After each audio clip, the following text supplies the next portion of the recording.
Hello అందరికీ, మీరు ఇప్పుడు చూస్తున్నారు ఆదర్శ అన్నదమ్ముల్ని.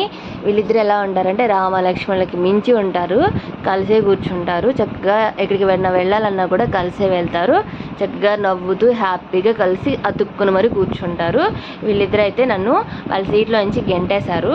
సరే అని చెప్పేసి నేను ఎదురుగా ఉన్న సీట్లో కూర్చున్నాను.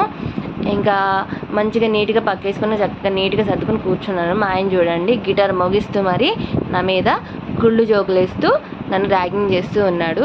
సరే అని చెప్పేసి ఇంకా నేను మొత్తం సర్దుకొని నేను ముందు కూర్చొని చక్కగా వ్యూ చూసుకుంటూ శనగకాయలు వస్తే శనగకాయలు కొనుక్కొని కొన్ని తినేసి అవన్నీ ఏం చేశానంటే తుక్కు ఉంటుంది కదా, అది పడేసేద్దామని చెప్పి వెళ్ళొచ్చే లోపలే నా సీటు కూడా కబ్జా చేసేసాడు మా ఆయన.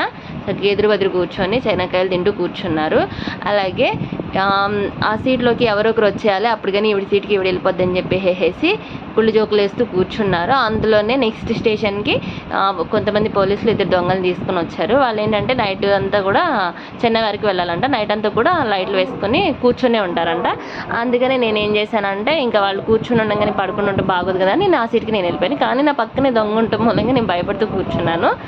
సో ఇంకా వాళ్ళు ఏం చేశారంటే సైడ్ ఊపర్కి నన్ను చేంజ్ చేసి ఈ సైడ్ ఉన్న అతన్ని అక్కడికి చేంజ్ చేశారనమాట. ఇంకా వీళ్ళిద్దరికి అయితే ఎంత అంటే అంత హ్యాపీగా ఉన్నారు. చాలా అంటే చాలా హ్యాపీగా ఉన్నారు.